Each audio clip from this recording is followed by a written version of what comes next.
अभी now we just start the training right now. अगर हम और आपको बहुत ज्यादा डेवलप होना है तो हमें सीखना चाहिए। आपको बताऊं, वर्ल्ड हेरिटेज में जो यूनेस्को की तरफ से एक सिक्योर साइट्स होते हैं, जो उसमें एक जगह है, वहां पे एक पहाड़ में एक छोटा सा गेट बनाया गया है काट के पहाड़ को, उसको वर्ल्ड हेरिटेज में डाला गया। पर वो लोग कभी इंडिया नहीं आए देखने के लिए एक मंदिर को, जो कि पूरे पहाड़ को काट के ही पूरा मंदिर बना हुआ है। और वो देख लेना तो उनको समझ में आ जाएगा कि ये कितनी उन्नत सभ्यता थी, जिसको कुछ लोगों ने बर्बाद कर दिया। तो वही हम और आप अगर इस बिजनेस में है, और अगर हम और आप एचडी बनना चाहते हैं, तो जितनी बारीक जानकारी जिस भी चीज की हमें होगी, हम उतना ही अच्छा काम कर पाएंगे। हम जिस बिजनेस में है, हमें इस एक शरीर के बारे में तो जानना है। देखो, बहुत मोटी मोटी बात समझो, इस एक शरीर के बारे में जानना है, नहीं एटॉमी के बारे में। ये 6 मॉड्यूल जिसने पूरी तरह से समझ लिए, उसको बॉडी एटॉमी लगभग समझ में आ जाएगी कि बॉडी क्या होती है। दूसरा, आपको क्या जानना है हमारे कुछ सप्लीमेंट्स के बारे में, कि वो कौन सी चीजों में क्या करते हैं। सप्लीमेंट वही है हमारे गिन के जितने हैं, अगर आप रोज एक दिन भी दोगे तो डेफिनेटली आपको हर सप्लीमेंट के बारे में पता लग जाएगा। और जो नया आएगा उसकी बहुत सारी ट्रेनिंग होती है, वैसे मालूम पड़ जाएगा आपको। और इसके बाद हमारा आता है प्लान। तो प्लान क्या है? प्लान तो 2 और 2 4 ही होते हैं, कभी 5 तो हुए ही नहीं आज तक। तो एक बार उस प्लान को बैठ के अगर आपने शिद्दत से मेहनत नहीं करी ना, तो आप 7 बन जाओ, 8 बन जाओ, ब्रोंज लाइन बन जाओ, आप तो अपने आप को धोखा दे रहे हो। क्योंकि आपने तो 3 स्टार पे, 4 स्टार पे, 5 स्टार पे प्लान आपको रट्टा होना चाहिए। आपको तो प्लान ऐसा देखो, जिस जगह से पैसे आने हैं, अगर वही चीज हमको और आपको क्लियर नहीं है, तो हम पैसे कहां से कमा सकते हैं, है ना? तो इसीलिए इस माइंडसेट के साथ हम आगे बढ़ेंगे। आज हमारा मेन मोटिव है हमारे इस टॉपिक को क्लियर करना। तो चलिए स्टार्ट करते हैं द इम्यूनिटी।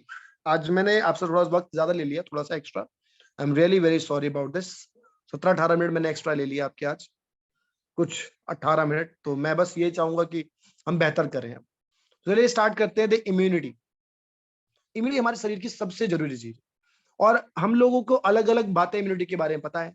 जैसे पहले एक बार मैंने बीसीएम ट्रेनिंग में वो बताया था कि जो बीसीएम के पर्पज से, बीसीएम के एक तरह के फ्रेमवर्क के थ्रू हमने जो डिस्कस किया था, वो ये किया था कि इम्यूनिटी मतलब क्या होता है कि शरीर में एक ऊर्जा है और दूसरा ब्लड है।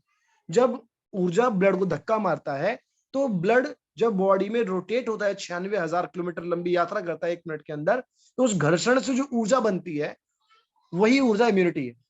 हम ये बीसीएम के प्रोस्पेक्टिव में कहते हैं। पर जब मुझे बॉडी एनाटॉमी का ज्ञान हुआ, उस वक्त मुझे बॉडी के ज्यादा नॉलेज नहीं थी। तो मुझे अब मेरे प्रोस्पेक्टिव्स और मेरी थिंकिंग बदल चुकी है। तो वो क्या है, वो मैं आपको आज डिस्कस करूंगा। ठीक है? बताया था मैंने, वो कोई गलत नहीं था, वो भी एक अलग प्रोस्पेक्टिव है, और वो एक अलग नजरिया है, और उस तरीके से भी चीज आपकी इम्यूनिटी बनती है, नो डाउट। वो भी एक पार्ट है उस चीज का, इम्यूनिटी का। इम्यूनिटी एक बहुत बड़ा टॉपिक है, और हम उसको बहुत लाइटली ले रहे हैं, और हमें उतने उसके बारे में डिटेल में मालूम नहीं है। इसलिए पहले मुझे भी नहीं था, और अब आपको भी हो जाएगा। तो let's start the immunity. Important notes, बिल्कुल याद रखने वाली बात है कि ये ट्रेनिंग आपको टाइम्स के बिजनेस के अच्छा करने के लिए दी जा रही है। इस ट्रेनिंग के अंदर आपकी जो एजुकेशन है, वो आपको डॉक्टर बनाने की नहीं है। ये एक एजुकेशन आपको न्यूट्रिशनिस्ट और डाइटिशियन की कुछ जानकारी देने के लिए है। पर ये पूरी तरीके से न्यूट्रिशनल डाइटिशियन कोर्स भी नहीं है। पर हाँ, उसका बहुत सारा पार्ट इसमें आपको सीखने को मिलता है। इस ट्रेनिंग के बाद आप किसी पेशेंट्स को डील मत करिए। ये ट्रेनिंग सिर्फ ऐसे लोगों को डील करने के लिए जो हेल्दी हैं और आगे हेल्दी रहना चाहते हैं। ये ट्रेनिंग का मेन लक्ष्य है कि आप अपने आप को इस बिजनेस में ग्रो कर सके, प्रोडक्ट्स के सही से लोगों को बेहतर एग्जाम्पल, एडवाइस और जानकारी दे सके। तो बस ये इस तरीके की ट्रेनिंग है। तो please, it is not the training to become a doctor. Next, understanding immune system. Immune system को समझते हैं।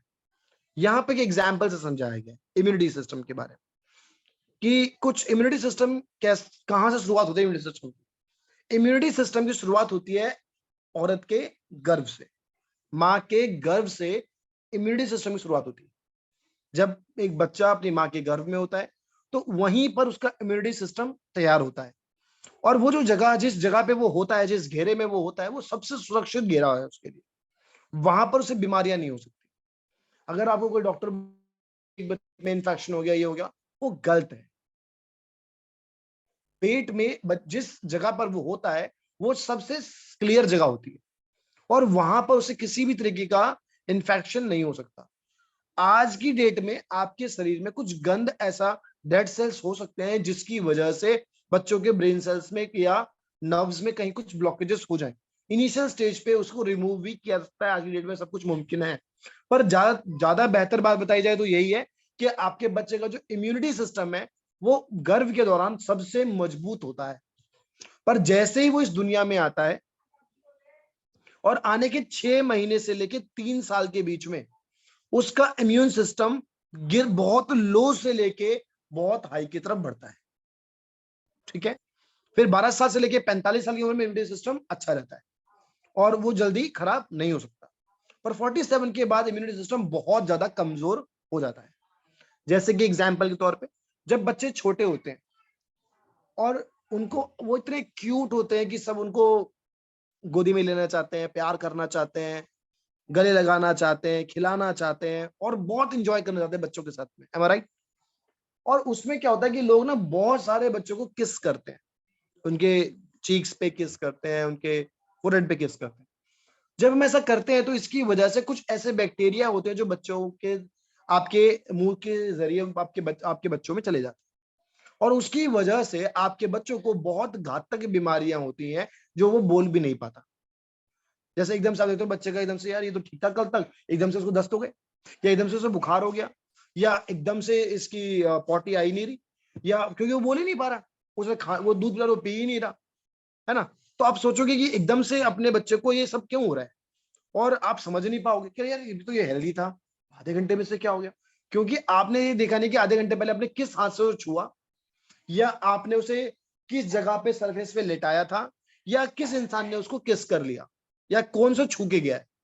क्योंकि आपका जो बच्चा है वो 100% इस इन्वायरमेंट में 100% है। क्योंकि अब जब तक वो माँ के पेट में था तब तक वो पूरी तरीके से सेफ था, वहां पर हर चीज एल्कलाइन थी, सब कुछ ठीक था, इसीलिए उसको दिक्कत नहीं हो रही थी। पर जैसे वो इस प्रकृति में आया, इस दुनिया में, यहाँ पे हवा में पॉल्यूशन है, पानी में पॉल्यूशन है, हर जगह पॉल्यूशन है। जो व्यक्ति से छू रहा है, टच कर रहा है, जिस कपड़े पे वो लेटा है, जो कपड़े आपने उसे पहनाए हैं, या जो भी चीज टच हो रही है, उस सभी में बैक्टीरियाज है। उन सभी में वो सब चीजें जो अब तक उसको नहीं मिली थी और अब उसे मिल रही है। तो सारी चीजें एकदम से उसके ऊपर हावी हो जाती हैं और उस बच्चे का इम्यून सिस्टम बहुत कमजोर हो जाता है। इसीलिए कहा जाता है कि बच्चे का जो पहले 6 महीने है उसे माँ के दूध में सर्वाइव करना होता है। क्योंकि अगर 6 महीने तक वो माँ का दूध पीता है तो उससे माँ से डायरेक्ट उसको इम्यूनिटी मिल रही होती है, जिससे कि वो इतने बुरे माहौल में भी सरवाइव कर पाता है। वरना देखा जाए तो बच्चे पैदा होते ही मर जाने चाहिए, क्योंकि इस तरह के माहौल में वो जी ही नहीं सकते, पॉसिबल ही नहीं। क्योंकि जिस जिस माहौल से वो आए हैं, जिस पेट से वो आ रहे हैं, उस जगह पे तो वो 100% सेफ माहौल में थे, कोई बैक्टीरिया नहीं, कुछ नहीं, तो हेल्दी, और जो बैक्टीरिया थे भी वो हेल्दी बैक्टीरिया थे, तो कोई दिक्कत ही नहीं थी उनको वहां पर। पर जैसे वो उस चीज से बाहर निकले तो उनको पूरा इन्वायरमेंट बैक्टीरिया और वायरसेस से भरा मिला, और वो बैक्टीरिया वायरस उनके ऊपर हावी हो रहे हैं, और वो लगातार अगर अपने माँ का दूध ना पिए तो उनके लिए बड़ा मुश्किल होता है सर्वाइव करना, बिलीव मी। पर जैसे तैसे बच्चे सर्वाइव करते हैं, और क्योंकि आजकल हमारे यहाँ बहुत तरह के इंजेक्शन आ गए हैं, पैदा होते ही बस लगा दिए जाते हैं, तो उनकी इम्यूनिटी को इस तरह से बूस्ट किया जाता है जिससे कि वो अपने इस इन्वायरमेंट में सर्वाइव कर सके। ठीक है, तो ये आप देख रहे हो इम्यूनिटी का चैप्टर। जैसे जैसे उम्र बढ़ती है, 12 साल के बाद आपके बच्चों की इम्यूनिटी अच्छी होती है, तो यानी आपको अपने बच्चों का 12 साल की उम्र तक खास रखना चाहिए, और आपके बच्चों को बच्चा आपको सिर्फ 12 साल की उम्र तक कहना चाहिए। अगर आपका बच्चा 13-14 साल का हो गया तो उसे बोलो बड़ा हो चुका है, अपना काम कर, अपना बिजनेस, नौकरी धंधा, या आगे भविष्य में तू क्या करना चाहता है उसके बारे में सोच। 18 साल नहीं, 12 साल। 12 साल तक आपका बच्चा बच्चा है, 12 साल के बाद वो बच्चा नहीं रहा, अब वो बड़ा हो चुका है। क्लियर है? और उसके बाद अपने बच्चे का या अपनी फैमिली अपना ख्याल कब रखना चाहिए? 47 के बाद खास। तो आपको 12 साल से पहले और 45 साल के बाद अपना खास ख्याल रखना चाहिए इम्यूनिटी के लिए। बाकी सालों में शरीर इस लायक होता है कि वो संभाल लेता है। ठीक है, नेक्स्ट। अब ये इम्यूनिटी रहती कहां है और बनती किस चीज से है, ये देखते हैं। ठीक है, लेट्स अंडरस्टैंड। ये हमने पहले ही बताया था आपको कि हमारे शरीर में जो ब्लड है उसमें से 55% तो प्लाज्मा है, और रेड ब्लड सेल्स सिर्फ 41% है, और व्हाइट ब्लड सेल्स और प्लेटलेट्स की अगर हम बात करें तो ये 4% है। तो देखा जाए तो हमारी शरीर का सबसे बड़ा भाग, खून का सबसे बड़ा भाग क्या है? प्लाज्मा। यानी हमारा जो खून का कलर होना चाहिए वो होना चाहिए हल्का पीला, पर आप देखते हो कि हमारे खून का रंग क्या है? लाल, ना कि पीला। ठीक है, क्योंकि रेड ब्लड सेल्स हावी हो जाती हैं, इसीलिए plasma. Plasma is pale yellow in color and responsible for transporting blood cells and protein, nutrients, vitamins, minerals and hormones throughout the body.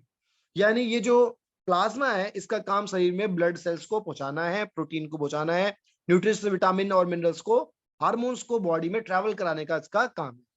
White blood cell, the body main immune system responsible for health problem, concern and disease prevention. यानी actually आपकी जो immunity है वो आपकी white blood cell है। अगर आपकी वो भी कितनी परसेंट से? 4% है बॉडी के अंदर, और ये भी कम रहती हैं, जिसकी वजह से आपको इम्यूनिटी डिसऑर्डर होता है। तो सबसे जरूरी चीज क्या है हमारी बॉडी में इम्यूनिटी के लिए? कि हमारी व्हाइट ब्लड सेल्स इंप्रूव होती रहे, हमारी व्हाइट ब्लड सेल्स डैमेज ना हो। ठीक है, क्योंकि अगर हमारी white blood cell, immune cells ठीक रहेंगे तो इसकी वजह से हमारे को कभी जल्दी बीमारियां होंगी ही नहीं। अब बात आती है कि व्हाइट ब्लड सेल्स रहती कहाँ है सर? ये व्हाइट ब्लड सेल्स बनना और रहना दोनों ही आपकी आंतों में होता है। हमने पिछली बार भी कहा था कि जो आपका गट हेल्थ है वो बहुत जरूरी है, क्योंकि जो आपकी गट हेल्थ है वो आपका ब्रेन है, बेसिकली आपका सेकंड ब्रेन है, इंसान का, ह्यूमन का सेकंड ब्रेन है। और वो सच में अपने आप में एक दिमाग की तरह ही है। वो दिमाग से कनेक्टेड है बस इंफॉर्मेशन पास करने के लिए, पर वो दिमाग के किसी भी हुक्म को मानता नहीं है। आप दिमाग में सोचोगे ना कि मेरा पेट साफ हो जाए, तो पेट कभी साफ नहीं होगा, क्योंकि दिमाग और पेट सिर्फ आपस में इंफॉर्मेशन शेयर करते हैं, पर वो मानते नहीं एक दूसरे की बात। यानी अपने आपका पेट का जो दिमाग है वो अलग ही है, और उसके अंदर ही आपकी इम्यूनिटी सेल रहती है। यानी आपके आंतों के अंदर ही आपकी इम्यूनिटी सेल रहती हैं, जिन्हें हम व्हाइट ब्लड सेल्स कहते हैं। और ज्यादातर लोगों को मैंने ये देखा, मैंने आज ये कैलकुलेशन पूरा निकाला कि अक्सर आखिर सबसे ज्यादा लोगों को इम्यूनिटी डिसऑर्डर क्यों है। मैंने जितने भी लोगों को आज तक स्कैन किया है, और शाओशैंग पॉइंट ऐसा पॉइंट है जहां पे जितना मर्जी धुरंधर आ जाए उछल जाता है। शाओशैंग यानी अंगूठे का जो कोने वाला पॉइंट है लंग मेरिडियन का, जिसको लगा दो वो उछल जाता है, जिसको लगा दो वो उछल जाता है। कारण इसका सिर्फ एक ही कारण है, उसका सिर्फ एक ही कारण है, वो उछलता इसीलिए है क्योंकि व्हाइट ब्लड सेल्स आपकी आंतों में रहती हैं और वहीं से इम्यूनिटी बनती है। और 90% लोग ऐसे हैं, लगभग 100% लोग ऐसे हैं जिनकी बड़ी आंत साफ नहीं है। लगभग 100% मैं कह रहा हूं, क्योंकि हम 3 बार खाना खाते हैं और तीनों बार पेट भर के, मन भर के खाना खाते हैं, जरूरत से ज्यादा खाना खाते हैं, और वो खाना आपकी आंतों में पड़ के सड़ता है, बाहर नहीं निकल पाता। आपके खाने में इतना कोलेस्ट्रॉल है, इतना फैट है, इतना डेड सेल है, इतनी ज्यादा डेड सेल और कोलेस्ट्रॉल फैट है कि वो सब चीजें, कोलेस्ट्रॉल मतलब चिपचिपा, फैट मतलब मोटापा, लाइक काइंड ऑफ थिंग्स, और आपका आपका लाइक डेड सेल्स यानी कि टूट फूट शरीर के अंदर की खालें, ये सब चीजें मिलके आपकी जो आंतें हैं उसको, उसके जो बीच में छेद है ना, पूरी आंतों के बीच में जो छेद, इससे कि खाना आपका जितना भी मल है वो ट्रेवल होके वहां से बाहर निकलता है। वो कोलेस्ट्रॉल सिर्फ आपकी हार्ट की नसों में ही जमा नहीं हो रहा, वही कोलेस्ट्रॉल आपकी आपकी उन आंतों में भी जमा हो रहा है जहां से आपके शरीर की गंदगी बाहर आती है। और इसकी वजह से वो आंतें सिकुड़ रही हैं, पतली होती चली जा रही हैं, और उसमें से आपका मल बाहर बड़ी मुश्किल से निकलता है। प्रेशर बनने पे कुछ मल निकल जाता है, और जब वो प्रेशर उस मल के साथ निकल आता है तो प्रेशर होता नहीं है और बाकी मल वहीं पड़ा रहता है, क्योंकि आपका कोलॉन पूरी तरीके से क्लीन है ही नहीं। और यही सच्चाई है हमारे देश में। इसीलिए मैं सत्तू वाली बात बोली आप लोगों को कि भैया गर्मी आ गई है, दिन में अगर आप एक बार कोल्ड ड्रिंक पीते हैं, शाम को लिटिल लिटिल, समझ गए ना, लेते हैं, तो मैं आपसे रिक्वेस्ट करूंगा दिन में एक बार सत्तू का घोल बना के जरूर पी लीजिए। ये आपको एनर्जी भी देगा, फ्रेशनेस भी देगा, प्रोटीन सेल्स भी तैयार होंगी, ब्लड सेल्स भी तैयार होंगी, व्हाइट सेल भी तैयार होंगी, और ये हाई फाइबर है, बॉडी पचा नहीं पाएगी, तो सारी आंतों में जो वो आंतें जाम हो गई हैं, बंद हो गई हैं, उसको बाहर निकाल देगा। आपकी आंतों में व्हाइट ब्लड सेल रहने चाहिए, पर आपकी आंतों में सिर्फ कोलेस्ट्रॉल, फैट और डेड सेल रहता है, जिसने आंतों को आधे से ज्यादा जाम कर दिया। मेरी आवाज कितने लोगों को क्लियर नहीं आ रही है? प्लीज मैसेज जरूर राहुल कीजिए। जी, आवाज बिल्कुल क्लियर आ रही है। हाँ, तो एक मैडम का मैसेज आया कि नहीं आ रही है? नहीं, बिल्कुल उनका तो नेटवर्क सही नहीं होगा। जी जी जी। तो मैं वही समझाने की कोशिश कर रहा हूं कि आपकी आंतों में एक्चुअली खाना फंसा हुआ है, जहां पर ब्लड, व्हाइट ब्लड सेल्स होने चाहिए, वहां पर खाना फंसा हुआ है, सड़ रहा है। और अगर आप अपनी आंखों से देख लो ना अपनी कॉलम्स को, आपको उल्टी आ जाएगी। आप अपनी आंतों को देख लोगे ना, आपको, आप डर जाओगे। सच बता रहा हूं, आंतों को दूरबीन से दिखाया जाए ना, देख सकते हैं वैसे, तो आप डर जाओगे, आपको उल्टी आ जाएगी, आपको अपने आंतों में कीड़े रेंगते हुए दिखाई देंगे, आप पागल हो जाओगे देख के कि ये क्या चीज है।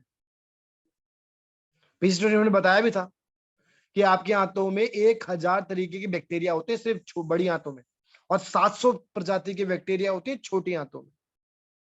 और इन दोनों की हेल्थ खराब हो जाती है जब आप बड़ी बड़ी लाल मिर्च, जो आप वो होता है ना पिज्जा पे डाले खाते हो, लाल मिर्च, घर में लाल मिर्च, पिसी हुई कुटी हुई लाल मिर्च, गरम मसाले,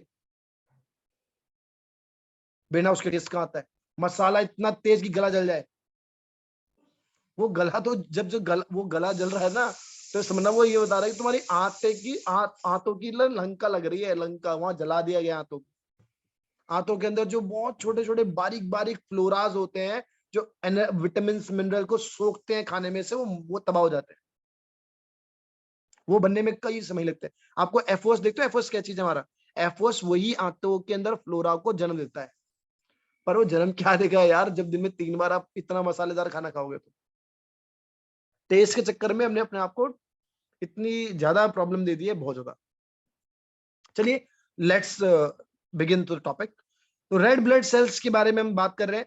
are responsible for transporting the oxygen from the lung to the cell of the body and carrying carbon dioxide to the lungs to the extraction. तो ये बहुत इंपॉर्टेंट टॉपिक है, इसे ध्यान से देखना, ये याद कर लेना है आपको आज। ब्लड कॉम्पोजिशन की अगर हम बात करें, तो जो व्हाइट ब्लड सेल होते हैं उसके भी 5, उसके अंदर 5 तरीके के ऑर्गेनिज्म होते हैं जिससे कि व्हाइट ब्लड सेल बनता है। ठीक है, एक होता है, और इसके 5 अलग फायदे भी होते हैं।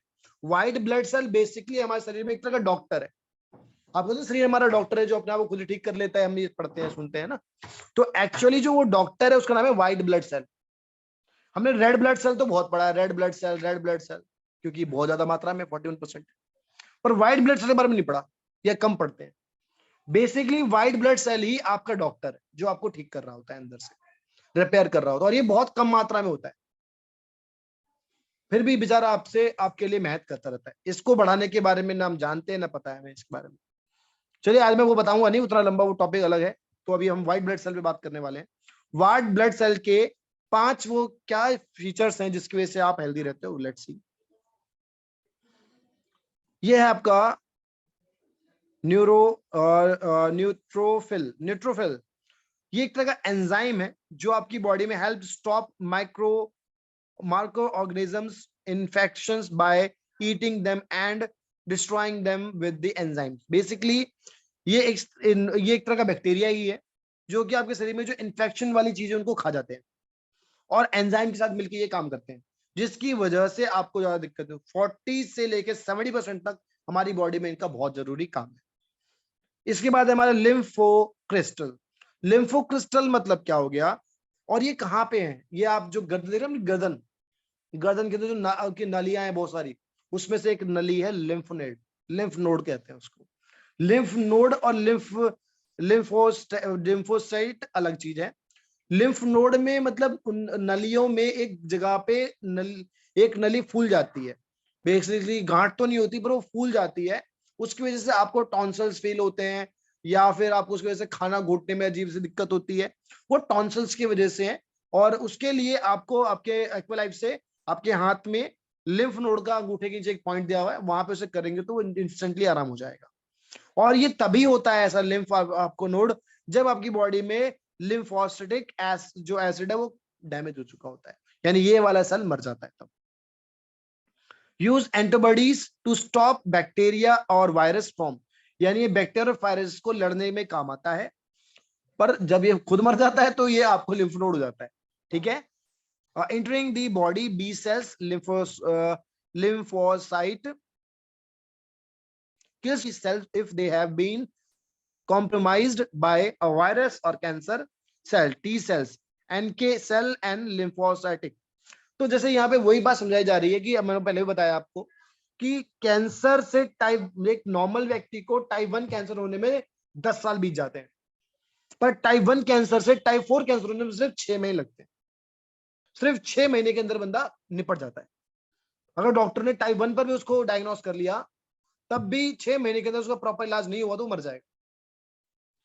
तो ये सब क्यों होता है? जब हमारी बॉडी में लिम्फोसाइट जो सेल है ये नहीं बन पाता, और इसकी वजह से हमारी बॉडी में कैंसर सेल और वायरस सेल बहुत तेजी से डेवलप होते हैं, और इसकी वजह से ही हमारे ये 20 से 45% के आसपास हो सकते हैं हमारी बॉडी में।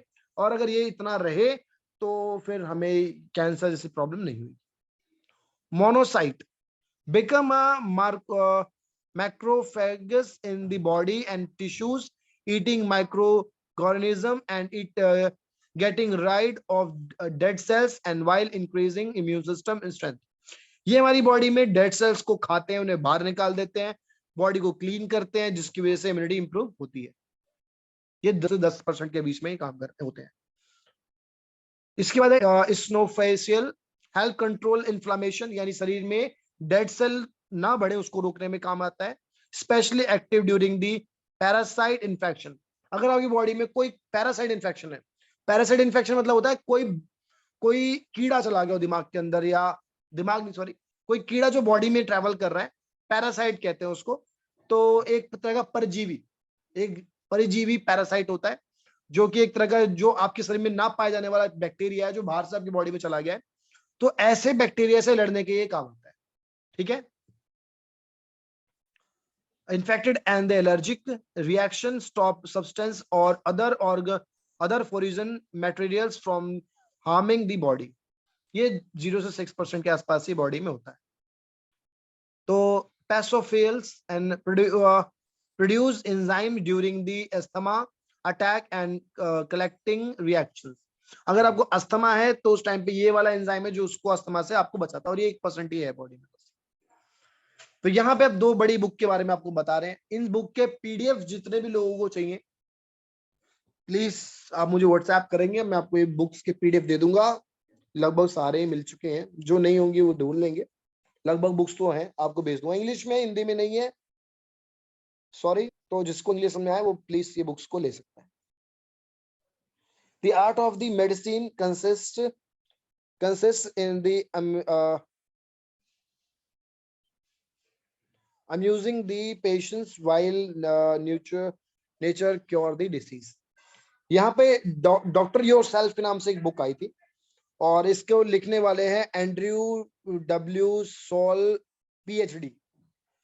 ये कहते हैं कि जो मेडिसिन है ये लोगों का कोई इलाज नहीं करती है। ये कहते हैं कि ये जो मेडिसिन है ये लोगों को खुश करती हैं, ये लोगों को हैप्पी रखती हैं। अब आप कहोगे दवाइयां लोगों को हैप्पी रखती हैं, खुश रखती हैं, मतलब मैं बताता हूँ।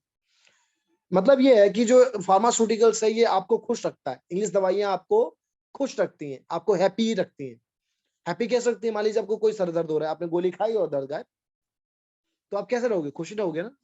तो ये इसीलिए इन्होंने बोला डॉक्टर योरसेल्फ ने कि एक्चुअली जो इंग्लिश दवाइयां किसी भी बीमारी का इलाज नहीं कर रही होती हैं, जबकि जो नेचुरल दवाइयां हैं ये किसी भी बीमारी को क्योर कर देती है, हमेशा के लिए खत्म कर देती है। वो बीमारी दोबारा से आपको नहीं होगी कभी भी। तो ये इसका बेनिफिट है। अर्पणा जी जरूर लेंगे बाद में। तो जितनी भी तरह की इंग्लिश दवाइयां मौजूद हैं वो किसी भी बीमारी को कभी भी ठीक नहीं कर रही होती।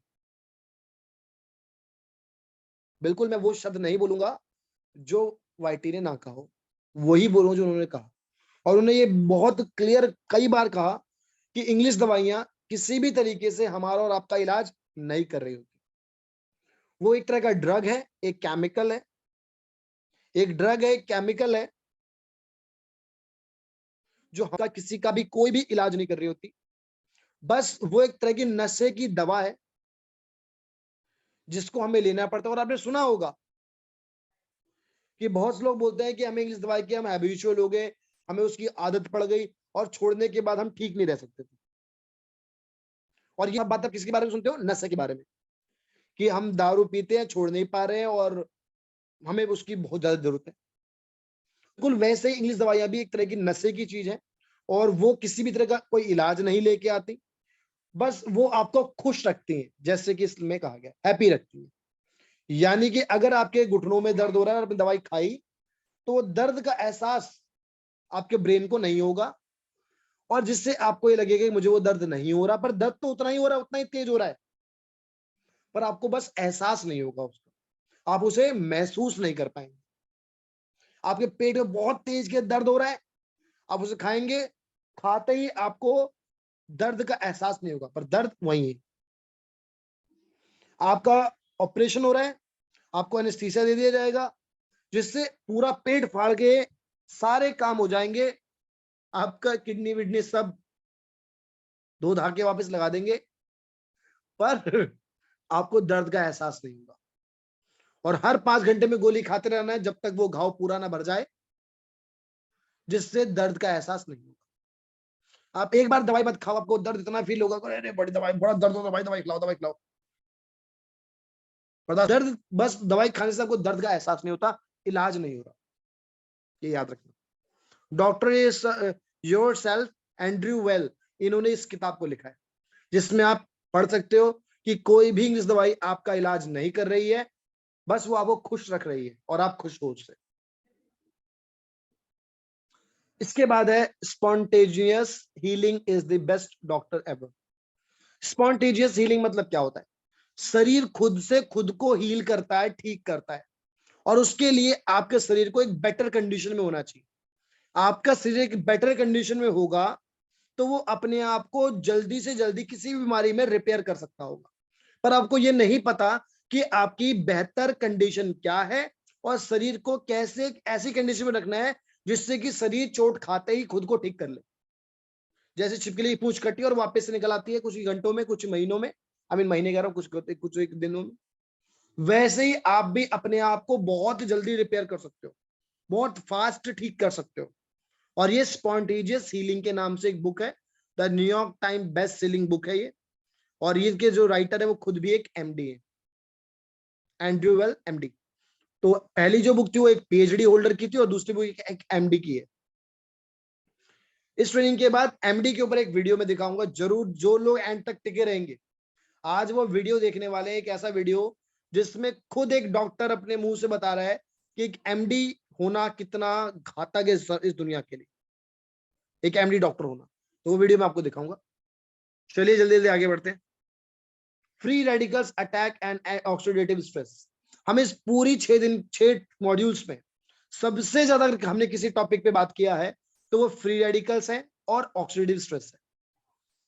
ऑक्सीडेटिव स्ट्रेस और फ्री रेडिकल इसी चार्ट पर बेस्ड है। ये एक ऐसा चार्ट है जो हमारे टाइम्स के हर व्यक्ति को रट्टा मुर्जबानी आंख बंद करके आना चाहिए। और ये मैंने तीसरी चौथी बार इस पूरी ट्रेनिंग में समझाया कि एक इंसान को अगर हेल्दी रहना है तो उसे ट्रायंगल ऑफ हेल्थ को याद रखना है। और ट्रायंगल ऑफ हेल्थ क्या है कि अगर आपकी बेड डाइट है और बेड लाइफस्टाइल है तो उससे आपका ऑक्सीडेटिव स्ट्रेस बढ़ जाएगा। ऑक्सीडेटिव स्ट्रेस मतलब क्या होता है? शरीर के अंदर डेड सेल्स की मात्रा ज्यादा होना और एंटीऑक्सीडेंट्स की मात्रा कम होना, उसे हम ऑक्सीडेटिव स्ट्रेस कहते हैं। ऑक्सीडेटिव स्ट्रेस से मैं ये मत समझना कि तनाव, स्ट्रेस मतलब तनाव नहीं है। यहां पे ऑक्सीडेटिव स्ट्रेस का मतलब ये है शरीर में जंग लगना, जंग लगने की प्रक्रिया, यानी शरीर में जो ऑर्गन है वो सभी सेल से बने हैं और वो सारे ऑर्गन अपने बहुत ज्यादा सेल खो रहे हैं और पर अपने उनके सेल रिकवर नहीं हो पा रहे हैं, उससे हम ऑक्सीडेटिव स्ट्रेस कहते हैं। और तीसरा न्यूट्रिशन, अगर आप अच्छे न्यूट्रिशन नहीं ले रहे हैं तो आपकी हेल्थ कभी भी बेहतर नहीं होगी।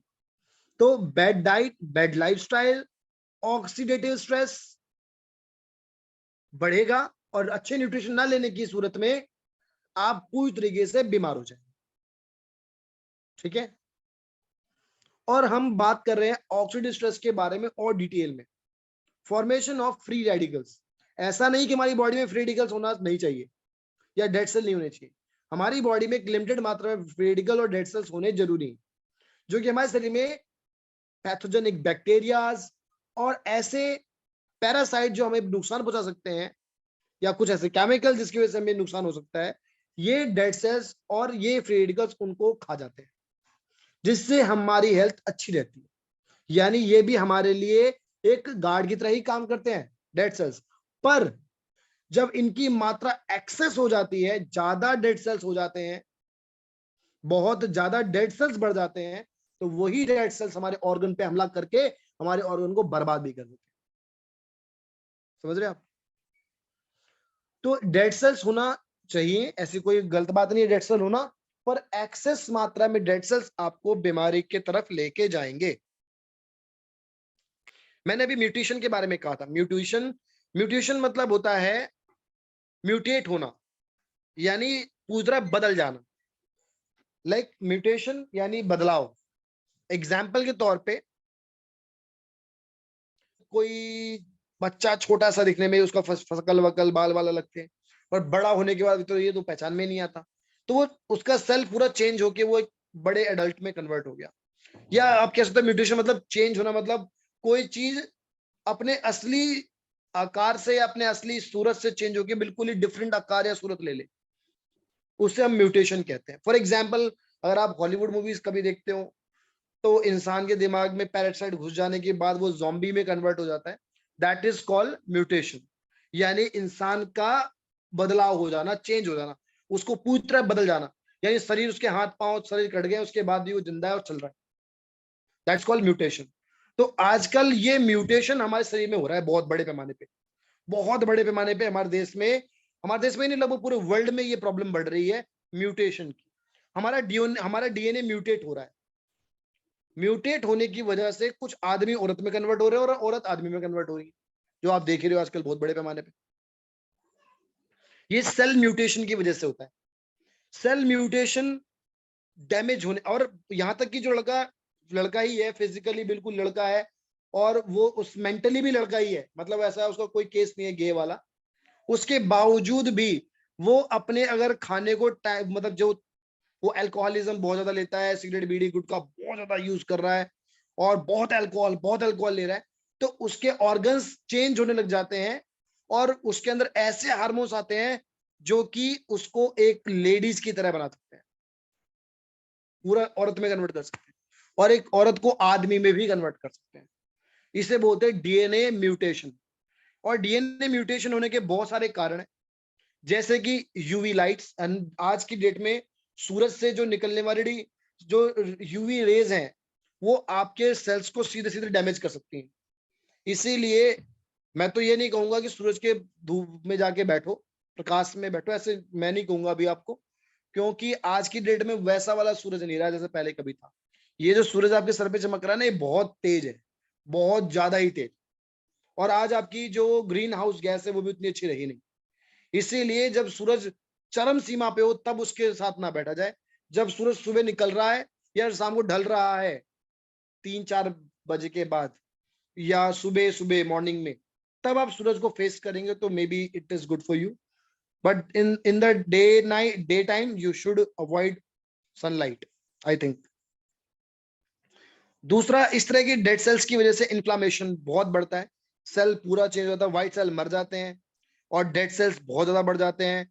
माइट्रोकॉन्ड्रिया आपका बर्बाद हो जाता है, मेटाबॉलिज्म आपका खराब हो जाता है, स्मोकिंग की वजह से ऐसा होता है, और रेडिएशन की वजह से ऐसा होता है, पॉल्यूशन की वजह से ऐसा होता है। ये आपके सेल्स को डैमेज करते हैं। What is free radicals? Free radicals क्या है? Free radicals reactive oxygen species, ROS। Free radical दो तरीके के होते हैं। ROS और RNS। ROS मतलब रिएक्टिव ऑक्सीजन स्पीसीज। ऐसे ऐसे ऐसे स्पीसीज क्यों कहते हैं? ये भी एक तरह की जीवित है, आपके सेल जिंदा है, मरे हुए नहीं। जो डेड सेल आपके नाखून नाखून से निकल रहे हैं ना, आपके हाथ में से कुछ टूटूड़े खाल निकल रही है, देखने में तो मर चुकी है वो, पर मरी नहीं, वो मरी नहीं थी, वो जिंदा थी एक टाइम पे।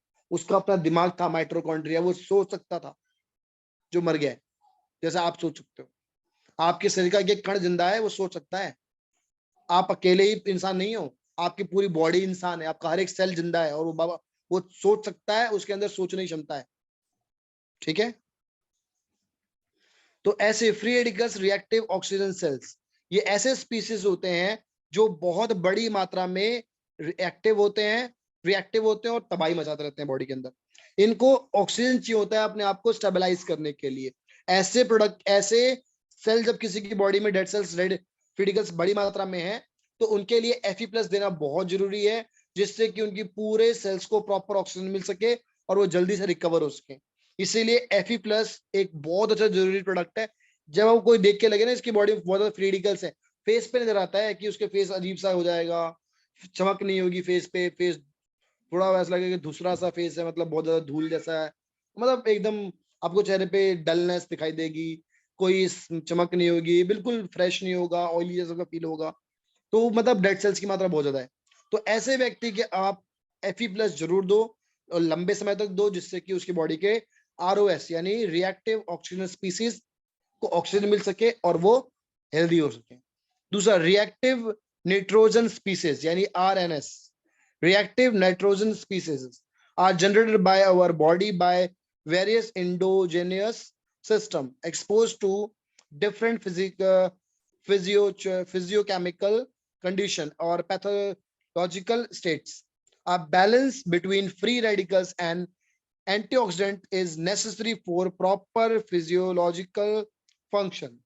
If free radicals overwhelm the body's ability to regulate them, a condition known as oxidative stress ensure। यानी जब हमारी बॉडी इनको कंट्रोल नहीं कर पाती है और ये बॉडी पर ही हमला बोल देते हैं, तो उसको हम ऑक्सीडेटिव स्ट्रेस कहते हैं। Free radicals those adversarial alert lipids, protein and DNA and trigger a number of human disease। और इसी से हजारों ह्यूमन डिसीज होती हैं। यहाँ पे ध्यान से देखिएगा, आपको ये जो बीच वाला रेड सा दिख रहा है ना, पिंक वाला, ये एक फ्री रेडिकल है। क्यों है? क्योंकि इसके देखो 4 मेन एटम होते हैं, जिसमें से इसने एक एटम अपना खो रखा है, जिसकी वजह से क्या बन गया, डेड सेल से गुस्से में है। और ये क्या करेगा, इसके सामने जो भी आएगा, वायरस आए, बैक्टीरिया आए, पैरासाइट आए, केमिकल आए, उसे खा जाएगा। ये सबको खाएगा, सबको। और जब तक ये ऐसा कर रहा है तब तक कोई दिक्कत नहीं है, क्योंकि ये शरीर को साफ रख रहा है, गंदगी बाहर निकाल रहा है, शरीर को अच्छा बना रहा है। तो हमारे ऑर्गन्स के आसपास, जिस भी हार्ट के पास है, ये लीवर के पास है, किडनी के पास है, किसी भी ऑर्गन के पास है, कोई दिक्कत नहीं हमें, क्योंकि ये उस ऑर्गन्स को सेव कर रहा है। उस ऑर्गन को कोई पैरासाइट खाने नहीं दे रहा, किसी केमिकल को उस ऑर्गन को डैमेज नहीं करने दे रहा। ये तो ये सेल हमारे लिए तब तक तो बहुत जरूरी है जब तक ये हमारी रक्षा कर रहा है, हमारे किसी ऑर्गन की रक्षा कर रहा है, तब तक तो ये बहुत अच्छा है। पर जब ये देखता है कि अब रक्षा करने के लिए कोई बचा ही नहीं, तो कहता है भैया जिसकी रक्षा कर इसको ही मारते हैं। फिर ये उसी को हमला करने जाता है, क्योंकि बात प्रॉब्लम क्या है कि ये रुकेगा नहीं, इसको बस एक ही चीज आती है, हमला करना। यानी ये कौन है? ये अनपढ़ है। ये वही अनपढ़ है जो मैंने आपको वाइकिंग्स का अनपढ़ बताए थे, जो बिल्कुल ज्ञानी नहीं थे। इनको सिखाया ही नहीं गया था कि सभ्यता क्या होती है, इसको भी नहीं सिखाया गया था। और इसका काम है बस लूटो और लूटो और लूटो। तो लूटने के लिए तो बैक्टीरिया, केमिकल, ये सब था, उसको मारता रहा, लूटता रहा, और हमें भी कोई दिक्कत नहीं थी। ठीक है जी, अच्छा है। पर जब इनके पास कुछ नहीं मिला लूटने के लिए, फिर इन्होंने हमको लूटना शुरू कर दिया, यानी हमारे ऑर्गन्स को मारना शुरू कर दिया। यानी जिस ऑर्गन के आसपास थे उसी ऑर्गन को लपेट दिया, क्योंकि ये जिंदा रहने के लिए इनको एक एटॉम की जरूरत है, और वो एटॉम इन्हें कहां मिलेगा? हमारे ही सेल से, यानी इन बच्चों।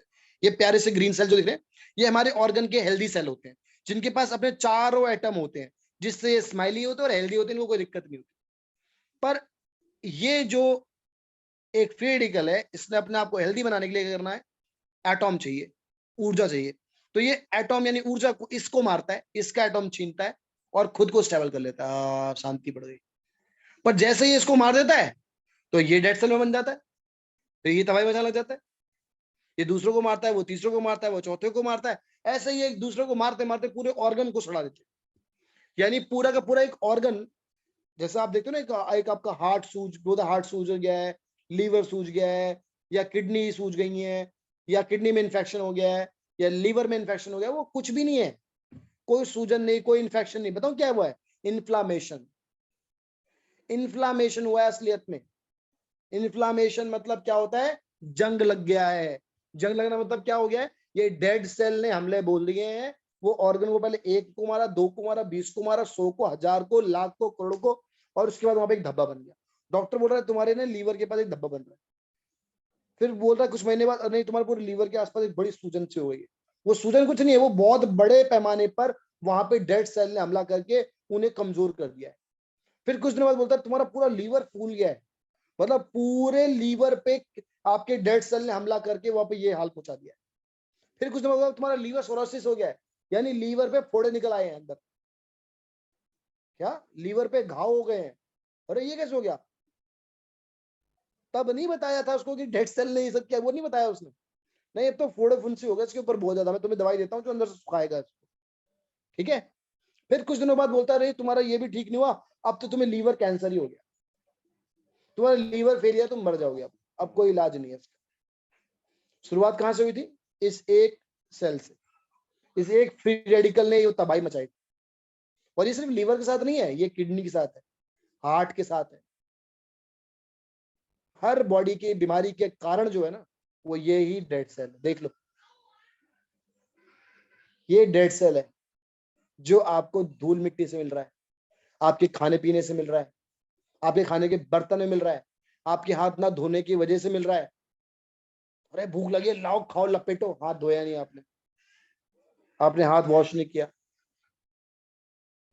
आपने कहीं भी बैठे खा लिया, अपने खाने की जगह जहां पे आप बैठे हो उसको साफ भी नहीं किया। मैं खुद अपने घर में देखता हूँ, आप लोग भी अपने घर में, बहुत से घरों में देखता हूँ कि आप बैठे हो बेड पे या कहीं बैठे हो, वहीं पे खाने दे दिया, वहीं पे आपने खा लिया। एक बार भी खाने की जगह को ना साफ किया गया, ना क्लीन किया गया, ना कुछ, बस खाओ। बर्तन को धो के एक बार आपने किचन में रख दिया है आपने, और उसको निकाला, उसे पता नहीं पोछा नहीं पोछा, उसमें खाना रख दिया, और सामने वाले व्यक्ति ने उसे खा लिया। हमें खाने की भूख है, हमें ये तक नहीं दिख रहा कि हम क्या खा रहे हैं, कहाँ खा रहे हैं और कैसे खा रहे हैं। ना हाथ धोया, ना बर्तन साफ किए, ना बैठने की जगह पे जगह को साफ किया, बस खाना ठूसना शुरू किया। और तब तक ठूसते रहे जब तक लगा भाई भर गया भर गया भर गया, बस बस बस बस रहने दे, अब और नहीं खाया जाएगा, छोड़ छोड़, तब तक ठूसो। तो उससे ये हाल होता है हमारा। और ये कुछ भी नहीं है, ये डेड सेल्स है जो पूरी बॉडी में बीमारियों के घर है। यानी ये वही अनपढ़ लोग हैं जिनको पढ़ाया नहीं गया था, और उसके बाद इन्होंने तबाही मचाना शुरू कर दिया। एक सभ्य, एक विकसित, एक जबरदस्त, एक मजबूत, एक महान, एक अविश्वसनीय, एक अकल्पनीय, एक ऐसा ताकतवर शरीर जो आपका और मेरा, हम सबका है, जिसने बना, बहुत नया बनाया, बड़ा खूबसूरत, बहुत मजबूत, बहुत टिकाऊ, लाइफ लॉन्ग चलने वाला, लंबे से लंबा चलने वाला, मजबूत शरीर, खुद को सेल्फ रिपेयर करने वाला, सेल्फ डिटॉक्सिफाई करने वाला शरीर बनाया। पर उस शरीर में एक अनपढ़ चीज भी बनाई, डेड सेल, जिसको इस दुनिया में रहने का ज्ञान नहीं था इस शरीर के अंदर, और उसने इस खूबसूरत शरीर को पूरी तरीके से तबाह कर दिया। और इतना तबाह किया, इतना तबाह किया, इतना तबाह किया कि शरीर एक दिन धराशायी हो गया और मर गया। जो शरीर हजारों साल जी सकता था, वो शरीर कुछ कुछ चंद सालों में मर गया। यस, ये शरीर हजारों साल जी सकता है, इस तरीके से डिजाइंड है। सेल्फ क्लीन होता रहे तो ये मरेगा ही नहीं, बिल्कुल। अभी लेटेस्ट स्टडीज में ये बात सामने आई है कि ये शरीर कभी मर नहीं सकता। अगर हम अपने शरीर को सेल्फ क्लीन मोड पे बनाए रखते हैं, हम हमारे ऑर्गन्स को बूढ़ा नहीं होने देते हैं, हमारे ऑर्गन्स को प्रॉपर ऊर्जा एनर्जी देते रहते हैं, तो ये सेल कभी बूढ़े ही नहीं होंगे, और ये कभी टूटेंगे भी नहीं, और नए सेल की हमें जरूरत भी नहीं पड़ेगी, तो उस नए सेल के लिए ऊर्जा का इस्तेमाल नहीं होगा, जिससे कि हमारा शरीर बहुत ज्यादा लंबे समय तक, मतलब हजारों साल भी जिंदा रह पाएगा। से मरेंगे नहीं, गोली लगने से मरेंगे, कटने से मरेंगे। और अगर कुछ ऐसा एक्सीडेंट नहीं होता तो हम बीमारी से तो नहीं मरेंगे, हम हजारों साल भी जी पाएंगे बिना बीमारी के, बिल्कुल। तो ये चीज इस सेल की वजह से है। और अब इस तरह के सेल का इलाज क्या है? ये है आपके खूबसूरत से बच्चे, एंटीऑक्सीडेंट, जैसे कि आपके भगवान है, अ चैरिटी मैन, वाइटी कहते हैं। एंटीऑक्सीडेंट क्या है? एक चैरिटी मैन है, एक तरह का भगवान। जो आपके भगवान है ना, भगवान से हमेशा मांगते रहते हो, भगवान गोल्ड बना दे, ये भगवान एचडी बना दे, ये भगवान डायरेक्टर बना दे, हे भगवान, ये भगवान बढ़िया मीटिंग बना दे, हे भगवान बढ़िया सेल दे दे, इस महीने रिकॉर्ड पार करवा दे, डबल सेल आ जाए। ये एंटीऑक्सीडेंट वही है, ये वही भगवान है आपका। और इनका क्या, इस भगवान के पास इतने सारे एटम होते हैं कि एक अगर डेड सेल, अगर एक एंटीऑक्सीडेंट बॉडी में है तो बहुत सारे सेल्स को ये नॉर्मल कर देगा, डेड सेल्स को। और ये कहाँ से मिलता है आपको? फलों से, सब्जियों से, कच्चे फल और सब्जियों से। मुझे बहुत खुशी हो रही है। अभी मैंने, आज भी मैं एक जगह सुबह गया था और मैंने अपने घर पे भी, मैंने 2 दिन से मतलब जो ध्यान दे रहा हूँ, मेरे को बड़ा सारा मिल रहा है खाने के लिए, कच्चे फल और सब्जी। आई एम जस्ट, मजे आ रहे हैं मेरे को कि मैंने खुद ये ट्रेनिंग दी है लोगों को, और वो ये लोग जो ट्रेनिंग ले रहे हैं वो मैं उनकी टीम में हूँ, मेरे वो मेरी टीम में है। और जब मैं उनकी मीटिंग करने जा रहा हूँ तो वो समझ रहे हैं कि राहुल सर ये नहीं लेंगे, जबरदस्ती हम देंगे, पर वो दुख मना के खाएंगे। तो वैसे ही वो मेरे लिए वो चीजें ला रहे हैं जो कि सही है।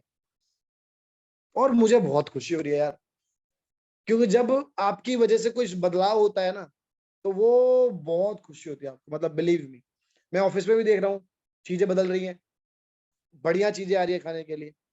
और हम यही चीज मैं डिस्ट्रीब्यूटर के यहाँ देख रहा हूँ, दैट्स अमेजिंग। तो मुझे बड़ी खुशी हो रही है। सीरियसली मैंने अपना मन पक्का किया है कि मैं नहीं खाऊंगा तो नहीं खाऊंगा तो नहीं खाऊंगा। आज आप यकीन नहीं मानोगे, आज मैं एक एग रोल वाले के यहाँ पे मैंने पूरी स्कूटी जाके सामने खड़ी कर दी उसके। फिर मैंने सोचा है यार घुमाओ उसको, और वहां से वो भी देख रहा है ये वापस कैसे चले गया। मेरा बहुत पुराना मेरा खास बंदा था, जिसके यहाँ मैं अक्सर खाता था पहले। उसने मुझे देखा, स्माइल भी किया, और मैंने स्कूटी वहां से निकाल दी। और सोचा ये चले क्यों गया, कुछ अर्जेंट काम होगा ये सोच के। पता है मुझे मेरे लिए कंट्रोल करना मुश्किल है, ये आपके लिए भी मुश्किल होगा, क्योंकि इस चीज को आप पिछले 20 25 30 सालों से खा रहे हो, और एकदम से आपको मतलब नहीं खाना चाहे जो हो जाए। पर हम सब भी आदी हो चुके हैं उसी तरह के दारू वाले बंदे की तरह, ठीक है?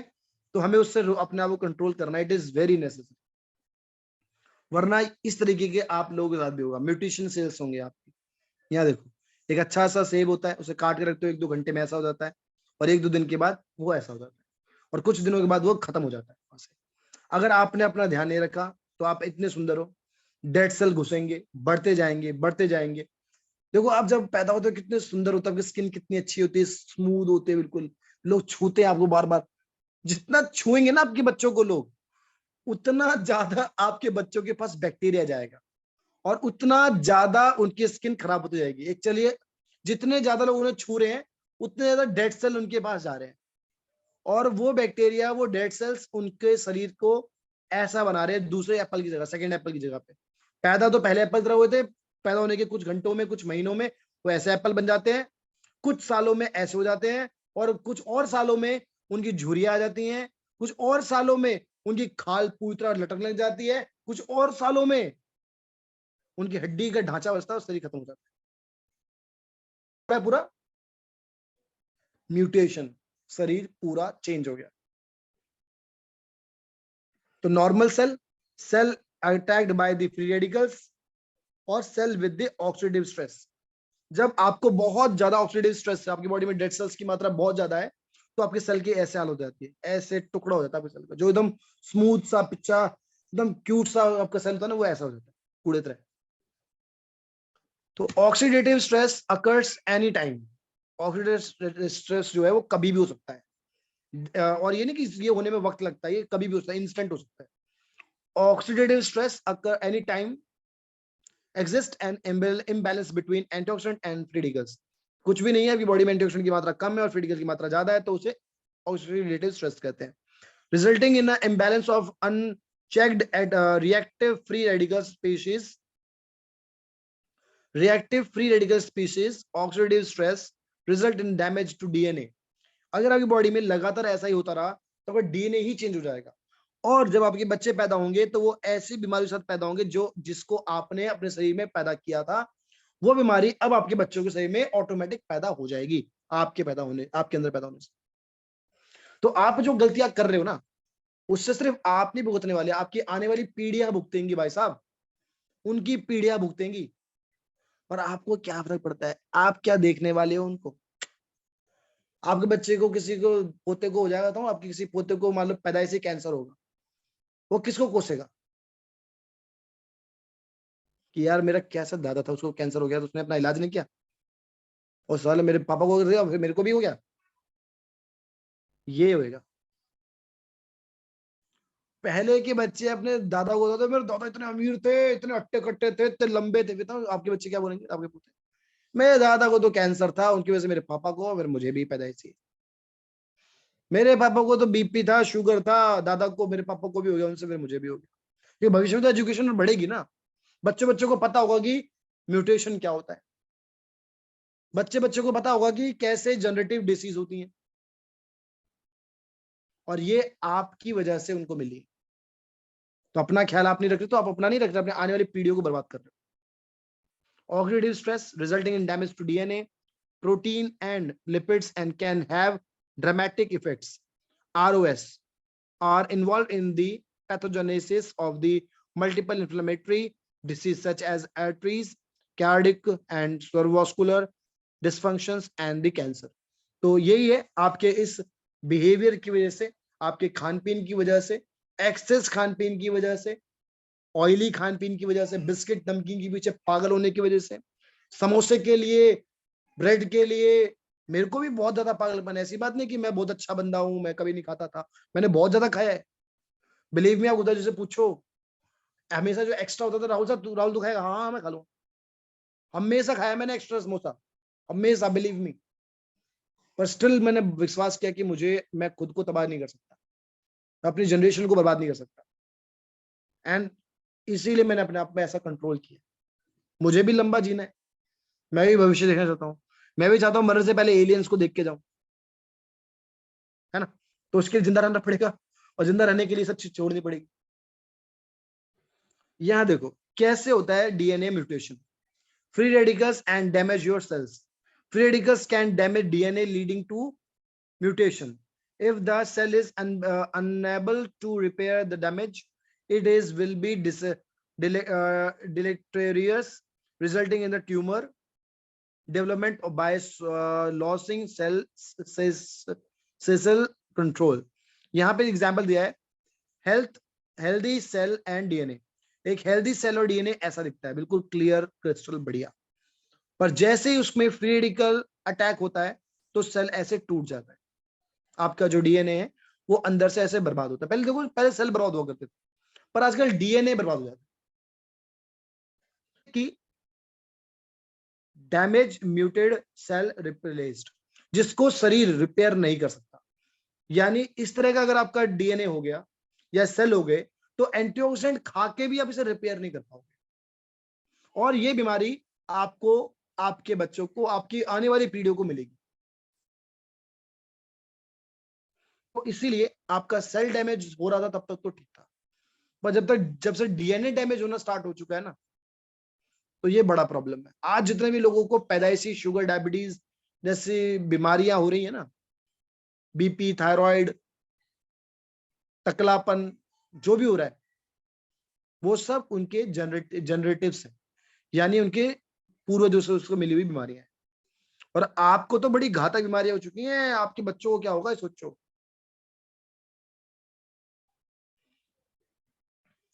तो यहाँ पे एक पूरा पाथवे दिया हुआ है कि कैसे कैंसर होता है इंसान को। पहले होता है हमारा सेल म्यूटेशन, यानी शरीर में डेड सेल्स बहुत आते हैं, और वो डेड सेल्स हमारे सेल को मार मार के उन सेल को म्यूटेट कर देते हैं, ऐसा बना देते हैं कि वो रिपेयर ही नहीं हो सकता। डीएनए रिप्रेसरेशन एंड एप्रोप्रिएट कोड, यानी वो सेल इतना बर्बाद हो चुका होता है कि अब वो रिपेयर नहीं हो सकता, यानी एंटीऑक्सीडेंट भी उसको ठीक नहीं कर सकता, उसके टुकड़े टुकड़े हो गए होते हैं। फिर है सस्पेरियस गेन, उसके बाद रिपेयर्ड फेल्ड, यानी कि रिपेयर होना फेल हो चुका होता है। तो वो चीज जो होती है, वो सेल जो होता है वो ट्यूमर में या कैंसर सेल में कन्वर्ट हो चुके होते हैं। फिर एनके सेल्स यानी इम्यून सिस्टम, लिम्फोसाइटिक बीमारी हो जाती है, यानी वो सेल भी उसे रिपेयर नहीं कर पाता, इम्यूनिटी सिस्टम भी रिपेयर नहीं कर पाता। यानी पहले तो हमारे एंटीऑक्सीडेंट उसे रिपेयर नहीं कर पाते क्योंकि वो अब इतना बर्बाद हो चुका है। फिर हमारे इम्यूनिटी सिस्टम होता है जो उससे लड़ता है कि भाई चल मैं तुझे बचा लूंगा, पर वो भी उसे नहीं बचा पाता। और लो परफॉर्मेंस, क्योंकि आपकी इम्यूनिटी कमजोर है, वीक है, व्हाइट ब्लड सेल्स आपकी बॉडी में है ही नहीं।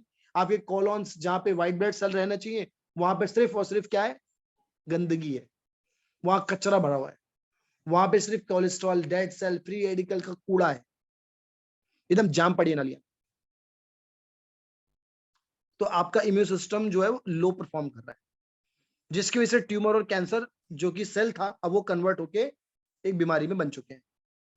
इसके बाद यही चीज जब आगे बढ़ती है तो इन्वायरमेंट एंड टाइम के साथ, पर्यावरण और समय के साथ, लाइफ थ्रेटनिंग यानी जिंदगी को खो देने वाली कैंसर डिसीज आपको हो जाती है। और सब शुरू कहां से हो रहा है? All start with the single free radical. हाँ, दो जाना हजरत को, या खा लिया है तो याद रखना। Time the cigarette killer. Time magazine जो अमेरिका की सबसे टॉप मैगजीन है वर्ल्ड की, सबसे हाईएस्ट महंगी मैगजीनों में से एक है वर्ल्ड की top magazine, time magazine.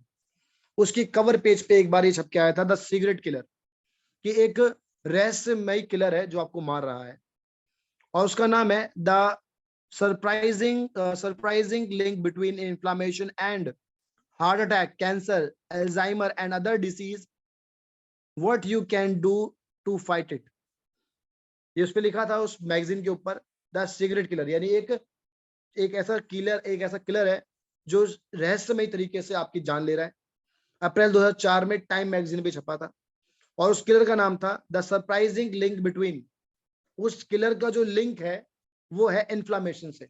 Inflammation मतलब शरीर में डेड सेल्स की शुरुआत, यानी एक सेल जो डेड सेल है वो बहुत सारे डेड सेल्स बना देता है आपके ऑर्गन्स को मार मार के, और पूरा ऑर्गन को खराब कर देता है, म्यूटेट कर देता है, ऑर्गन को सड़ा देता है, और उस ऑर्गन की बीमारी बना देता है, जैसे कि lung cancer, liver cancer, heart cancer, brain cancer, tumour, kidney में होने वाले कैंसर, ना जाने कितने तरह कैंसर बनते हैं। वो सब की शुरुआत इन्फ्लामेशन से होती है। इन्फ्लामेशन मतलब कुछ और नहीं, शरीर में डेड सेल्स की मात्रा का बनना। And heart attack, cancer, Alzheimer and other disease, ये वो बड़ी बीमारी से सबसे ज्यादा लोग मार जाते हैं, इसका कोई इलाज दुनिया में अब तक नहीं है, और सब की शुरुआत सिर्फ डेड सेल्स होती है। तो इस हाई इंफ्लेमेशन सब्सटेंस क्या है? Refined carbs. रिफाइंड कार्ब सुना है आपने? जैसे कि आपने तो ब्राउन ब्रेड, व्हाइट ब्रेड, बंद, रस, फैन, बिस्किट, नमकीन, मसाले वाले चने, मसाले वाली मूंगफलियां, है ना, बेसन वाली मसाले वाली मूंगफलियां, भुना हुआ काजू, मसाले वाला चटपटा, भुने हुए रोस्टेड बादाम, ये all is refined carbohydrates. Refined मतलब रिफाइंड तेल नहीं है ये, इट्स रिफाइंड कार्ब्स, ठीक है। बेसिकली कार्बोहाइड्रेट की बात हो रही है, चावल भी इसमें आता है, रोटी भी आती है। ऐसा नहीं मैं सब बंद करने को कह रहा हूँ, लिमिटेड मात्रा में इस्तेमाल करने के लिए, minimum, minimal, as minimal as possible, ठीक है। मिल जाए तो लपेटना नहीं है, मैंने देखा है, मैं खुद भी उसमें से था भाई, मैं झूठ नहीं बोल रहा आपको। लपेटना नहीं है, लपेटने में तुम लिपट जाओगे, मैं लिपटते लिपटते बचाऊं, बता रहा हूं। हाई ओमेगा 6 कहां से मिलेगा? जब आप बहुत ज्यादा मात्रा में चावल, रोटी, सब्जी एक्सेस मात्रा में खाओगे, और पैनक्रिया उस ग्लूकोज को छान नहीं पाएगी उतना, तो सारा ग्लूकोज मिलेगा आपके लीवर को, और लीवर उसको छान के क्या बनाएगा? HDL, हाई लिपिड क्या बोलते हैं, लिपिड प्रोटीन, है ना, HDL। और ये जो HDL होगा, ये एक तरह का वो HDL है जिसकी वजह से आपको क्या होगा? पित्ते की पत्थरी, पित्त की थैली की पत्थरी। इसी ओमेगा 6 की वजह से आपके नसें जाम हो जाएंगी। कोलेस्ट्रॉल कम मारता है आपको, ओमेगा 6 ज्यादा मारता है। ट्रांस फैट कहाँ मिलता है आपको? यही बिस्किट बन में, केक में, क्रीम के अंदर। अल्कोहल तो है ही है। देखो आज आपका खाना आपको मार देगा, अल्कोहल क्यों पी? तो यार जल्दी मरने के लिए। तो एक काम करो, चक्कू निकालो, घुसा लो, ठीक है। टबैको में एक घर में मेरा हमारे भाई महापुरुष है, समझा समझा के थक गया, पर वो टैम्बाकू नहीं छोड़ सकते। Meat, process food and flour product. Flour products मतलब लाइक व्हाट? पनीर। आज की डेट में गुप्ता जैसे पूछ लो आप, दिल्ली में पनीर खाने लायक है या नहीं है, वो बताएंगे आपको। क्योंकि वो बहुत शौकीन है खाने के, और उनको ज्यादा खाने की वजह से ज्यादा नॉलेज भी हो गई खानों के बारे में, तो वो खुद ही खा के बता देता है कि ये चीज नकली है 1 मिनट में, ठीक। तो वो खुद भी कहता है कि आज डेट में किसी भी पार्टी में जाके आप, या कहीं पे भी जाके आप पनीर वाली कोई आइटम खाओगे तो आपको कुछ होना नहीं है, बीमारी होना है आपको। That is what it happens. Low immunity and auto immune disorder. अब ध्यान से समझना है कि आज जो टॉपिक था ये कहाँ छिड़ रहा है और कहाँ जा रहा है। तो मैंने आपको कहा था कि बॉडी आपको अपने अपने आप को बहुत जल्दी रिपेयर कर सकती है, पर वो नहीं कर पाती है। कारण क्या है? एक नॉर्मल लेवल पे इम्यूनिटी को कैसे लाएं? लो इम्यूनिटी होने पे इजी टू गेट सिक, आप जल्दी बीमार पड़ जाएंगे। क्रॉनिक इन्फ्लामेशन, बॉडी में अगर इम्यूनिटी बहुत कम है तो बहुत तेजी से आपकी बॉडी में डेड सेल्स कन्वर्ट होंगे, बहुत स्पीड में डेड सेल बनेंगे। क्या आप रोज हल्दी वाला दूध लेते हैं? क्या आप काढ़ा पीते हैं? नहीं ना, तो इम्यूनिटी इंप्रूव ही नहीं होगी आपको। Organs damage bye for attack. अगर आपने अपनी बॉडी में इम्यूनिटी को इंप्रूव नहीं किया तो इतने डेड सेल है कि वो मिलके आपके पूरे ऑर्गन को लपेट देंगे, पूरे ऑर्गन को खा जाएंगे। नॉर्मल, अगर आपकी नॉर्मल इम्यूनिटी है तो क्या होगा? सेल्फ हीलिंग बढ़ जाएगी, बॉडी खुद को बहुत जल्दी रिपेयर करेगी। आपको कोई भी दवाई बहुत जल्दी असर लाएगी, कोई भी सप्लीमेंट बहुत जल्दी से ठीक कर देगा, और आपको बिना सप्लीमेंट के भी आप जल्दी जल्दी रिपेयर होने लग जाओगे। इन्फ्लामेड व्हेन नेसेसरी एंड कंट्रोल्ड, और इसमें आपका इन्फ्लेमेशन बिल्कुल कंट्रोल लेवल पे होगा, बॉडी में डेड सेल उतने ही होंगे जितनी जरूरत है। And organs are not easily damage by disease, और किसी भी बीमारी की वजह से ऑर्गन आसानी से डैमेज नहीं होएगा। और अगर हमारी बॉडी में हाई इन्फ्लेमेशन है, यानी बहुत ज्यादा इम्यूनिटी बहुत ज्यादा ही डाउन है, तो ऑटो इम्यून डिसऑर्डर हो जाएगा। ऑटो इम्यून डिसऑर्डर क्या होता है? जिसमें शरीर के सेल खुद से ही खुद को मारने लग जाते हैं, और ऑटो इम्यून डिसऑर्डर कहा जाता है। Frequent acute and strong inflammation, organs damage demand by the auto immune attack, और पूरे ऑर्गन्स खुद को खुद ही मार लेते हैं। कोज ऑफ लो इम्यूनिटी, वो लो इम्यूनिटी के क्या कारण है? प्राइमरी इम्यूनोडेफिशिएंसी, यानी शुरुआती दौर में बचपन में ही आपको इम्यूनिटी डिफिशिएंसी हो गई हो, ठीक है। सर्टेन डिसीज, या कोई बहुत खतरनाक बीमारी रही हो, या इसके साथ में माल न्यूट्रिशन की कमी, खाने पीने में आपको प्रॉपर न्यूट्रिशन नहीं मिल पाए। न्यूट्रिशन इनबैलेंस, शरीर में न्यूट्रिशन बैलेंस ना हो, तब ऐसा हो सकता है लो इम्यूनिटी। स्ट्रेस, ज्यादा तनाव लेने, ज्यादा सोचने वाले, ज्यादा स्ट्रेस वाले व्यक्ति को भी इम्यूनिटी डिसऑर्डर होता है। सर्टेन जेनेटिक डिसऑर्डर्स, कुछ अगर पारिवारिक बीमारियां मिली हैं तो भी इम्यूनिटी डिसऑर्डर हो सकता है। मेडिसिन, लंबे समय तक अगर आप मेडिकेशन लिया है तो भी हो सकता है। पॉल्यूशन की वजह से इम्यूनिटी डाउन होती है। लैक ऑफ फिजिकल एक्सरसाइज, और लैक ऑफ बहुत कम अगर आप फिजिकल एक्टिविटीज एक्सरसाइज करते हैं तो भी ये हो सकता है। ऑटो इम्यून क्या होता है? In autoimmune disease the immune system mistake part of your body like your joints or skin or for reason it release protein called auto antibodies that attack healthy cells। यानी हमारे organs जो होते हैं वो एक ऐसे cell छोड़ते हैं जो कि हमारी बॉडी के हेल्दी सेल को मार देते हैं, समझे आप? तो इसीलिए इसे ऑटो इम्यून डिसऑर्डर कहते हैं, यानी हमारी बॉडी ही हमारे सेल को मार रही होती है। ऑटो इम्यून डिसीज में क्या क्या हो सकता है? 100 से ज्यादा डिफरेंट बीमारी होती है ऑटो इम्यून डिसऑर्डर के अंदर, 100 से ज्यादा, जिसमें बॉडी खुद से ही खुद को मारने लग जाती है। जिसमें थायराइड है, ब्रेन डिसीज है। थायराइड में भी अगर जाते हो तो थायराइड हो गया, हैशमोटो होगी डिसीज हो गया, ग्रेविया डिसीज हो गया, बोन्स में रेमेटिज्म अर्थराइटिस हो गया, मतलब ऐसे मल्टीपल डिसऑर्डर है। मसल्स में, स्किन्स में, lung disorder, nervous disorder, GI tracks यानी गट्स प्रॉब्लम्स हो जाएंगी, ब्लड में दिक्कत हो सकती है, और ब्रेन की प्रॉब्लम्स हो सकती हैं। तो 100 से बड़ी बीमारियां हैं जो ऑटोइम्यून डिसऑर्डर में आपको मिलती है। इसमें सबसे पहली बीमारी जो होती है आपको ऑटोइम्यून डिसऑर्डर में, सबसे पहली बीमारी होती है टाइप 1 डायबिटीज। अगर किसी को टाइप 1 डायबिटीज है तो मतलब ये है कि उसके जो सेल है वो खुद को रिपेयर नहीं कर पा रहे, वो म्यूटेशन की तरफ बढ़ रहे हैं, जिससे कि उनके बच्चों को भी बीमारियां हो जाएंगी। दूसरा, उनके शरीर में जो ऐसे सेल है जो खुद को खुद ही मार रहे हैं, डेड सेल्स में कन्वर्ट कर रहे हैं, ऑटो इम्यून डिसऑर्डर चल रहा है। तो ये हो गया टाइप 1 डायबिटीज। ऐसी रिमोटॉइड आर्थराइटिस RA, जिसमें घुटनों के बीच में गैप आने वाली समस्या आ जाती है। यानी पेसोरियसिस, और इसके मल्टीपल सिरोसिस भी ऑटोइम्यून डिसऑर्डर है। ऑर्गन, अलग अलग ऑर्गन्स पे एक साथ बहुत सारी बीमारियां हो जाएंगी। और SLE, जिसे सिस्टमैटिक लिम्फ्स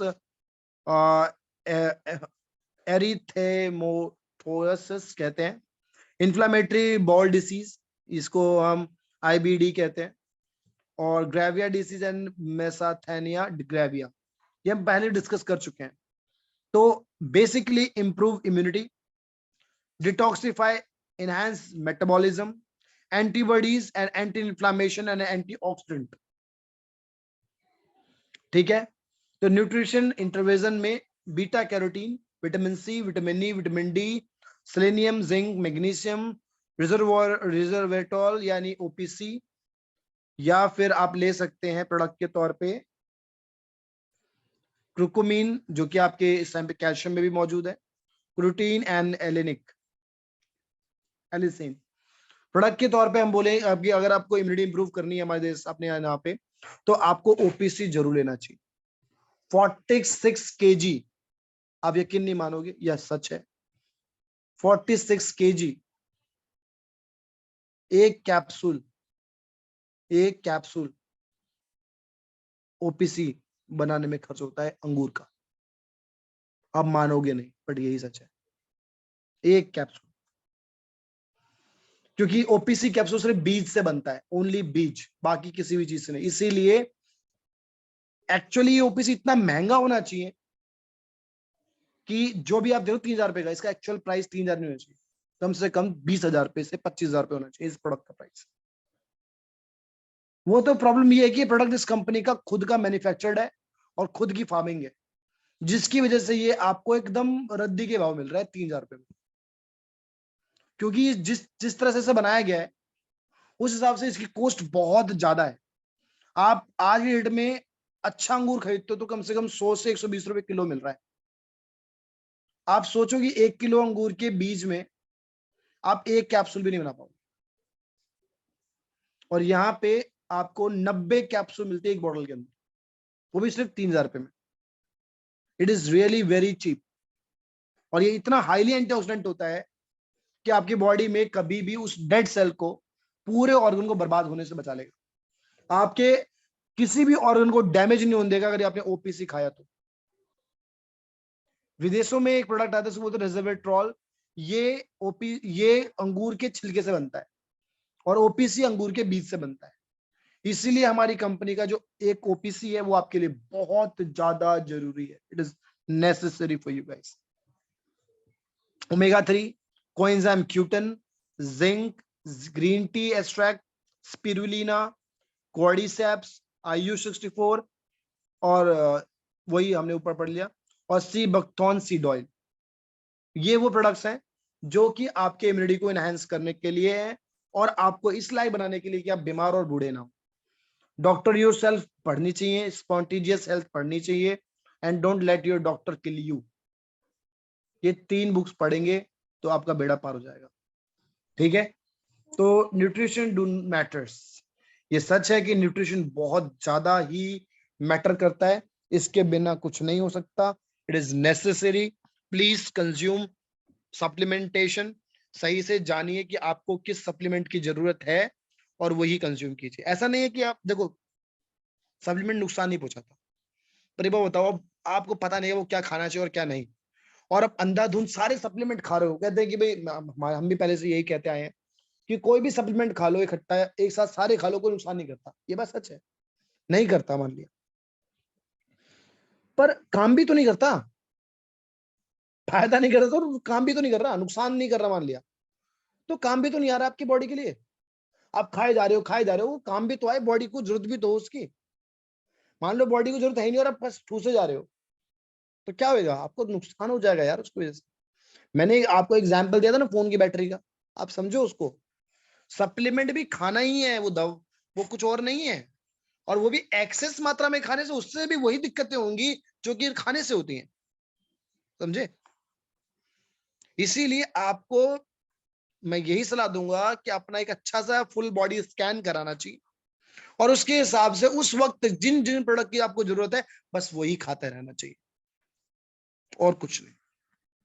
बिना मतलब में बहुत सारे सप्लीमेंट खाना भी सही नहीं है। Only that supplement is important for you, जो कि आपकी रिक्वायरमेंट हो, इट इज नेसेसरी। आपको जो भी इश्यूज है उसके हिसाब से चीजें खाइए, और लेट्स वॉच इट कि आप कितने बेहतर हो जाएंगे।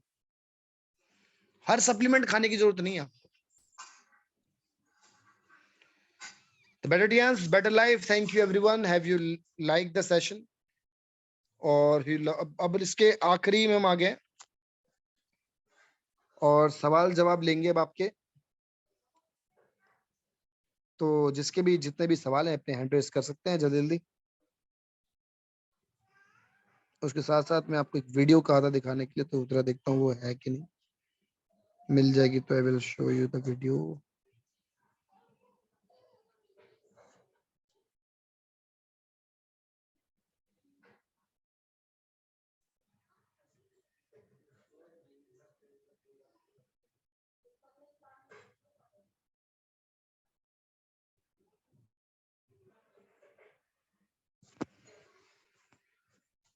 तो अब आप ये वीडियो देखिए, और इंग्लिश में Doctor, ध्यान समझना।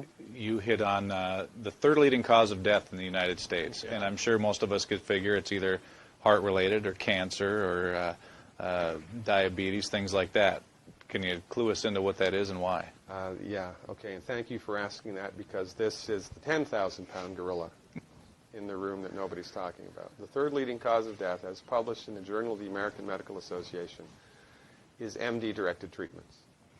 This means you go to a medical doctor, an MD, he gives you a treatment and you die from it.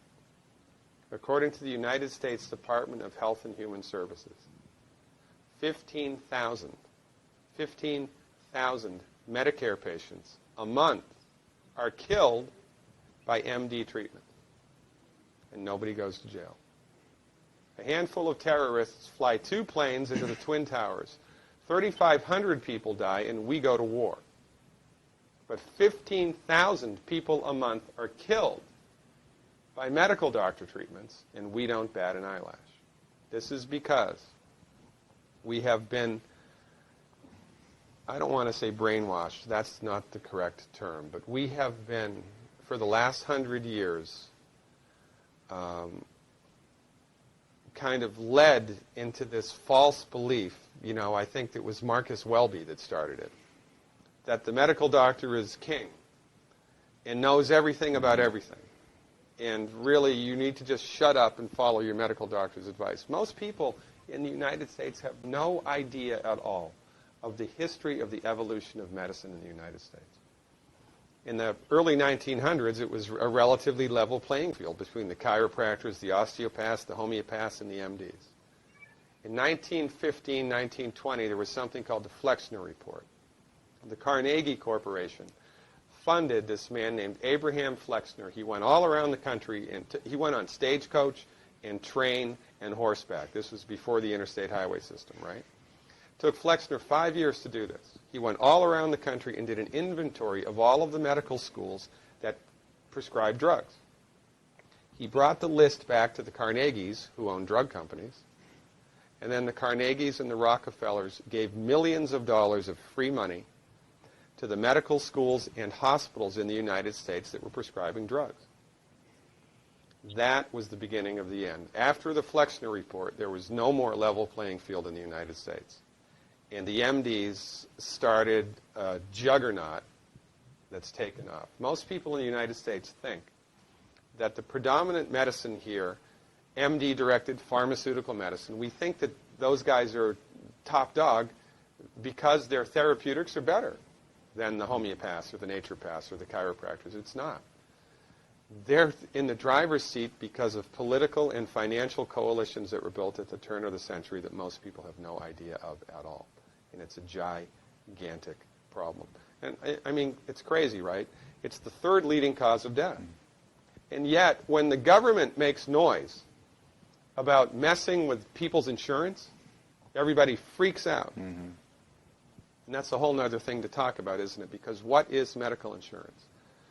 When you buy medical insurance, what are you doing?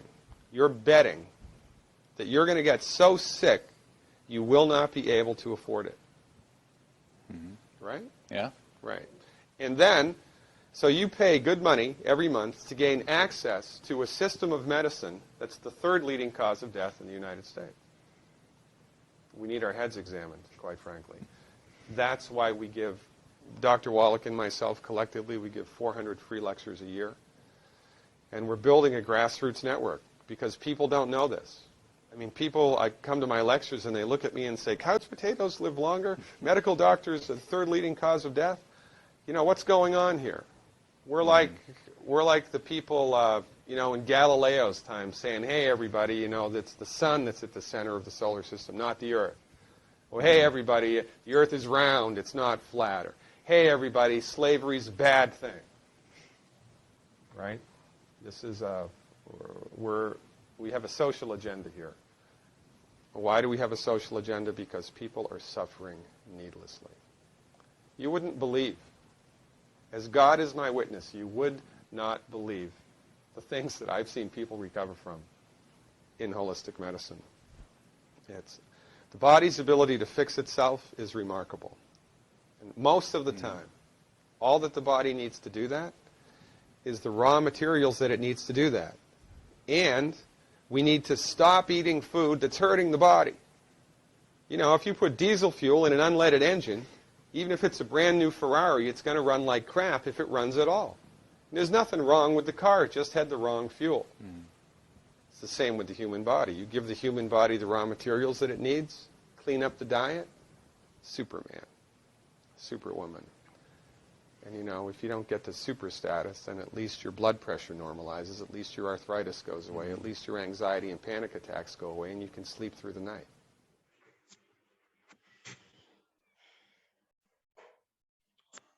Hope so आप में से कुछ लोगों को ये video समझ में आई हो। हिंदी में नहीं थी ये मेरे पास अवेलेबल,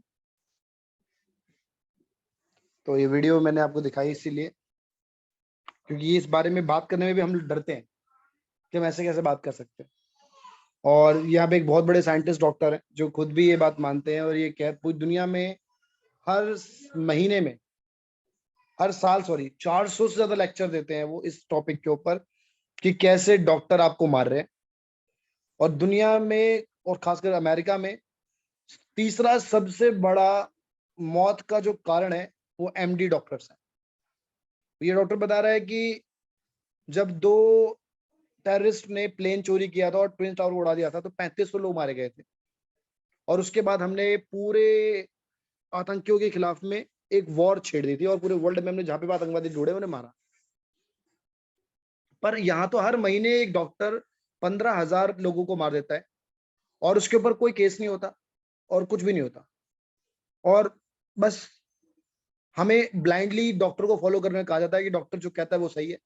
आपको आंख बंद करके विश्वास करना है कि वो जो कह रहा है वो सही है, वही फॉलो करना है और वही मानना पड़ेगा। That's it. और ये ऐसे ही नहीं हुआ, पूरे अमेरिका में 1920 के दशक में उसने बताया कि कैसे कार्नेगी कॉर्पोरेशन था जिसके पास ड्रग्स बनाने की फैक्ट्री थी और उसने बड़े बड़े लोगों को पैसे दिए, करोड़ों रुपया खर्च किया पॉलिटिशियंस पे और स्कूल्स में, कॉलेजेस में, और वहां पे लोगों को ड्रग्स की ट्रेनिंग और प्रैक्टिस कराई बहुत बड़े पैमाने पे। और पूरी दुनिया में सभी को ड्रग्स और केमिकल को प्रिस्क्राइब करने को कहा दवाई के तौर पे। और ये ड्रग और केमिकल लोगों के घरों में और उनके खाने में पहुंच गया, उनकी दवाइयों के तौर पे आ गया। और आज हम सब लोग उन्हीं दवाइयों के भरोसे जिंदा है। और हमें इतना महंगा इलाज हमारे लिए कर दिया गया, आज की डेट में इतना महंगा इलाज कर दिया गया है कि आप लोग ये बेट लगाते हो, ये शर्त लगाते हो कि अगर आपने मेडिकल इंश्योरेंस नहीं लिया, तो अगर आप बीमार पड़ गए तो आप अपना इलाज करा ही नहीं पाओगे और आप बिना इलाज के मर जाओगे। इसीलिए आपको मेडिकल इंश्योरेंस लेना आपको लगता है कि कंपलसरी है, बिना उसके जिंदगी जीना नामुमकिन है। क्योंकि जो इलाज है वो इतना महंगा है, वो भी वो इलाज जिससे आपका इलाज होता ही नहीं है।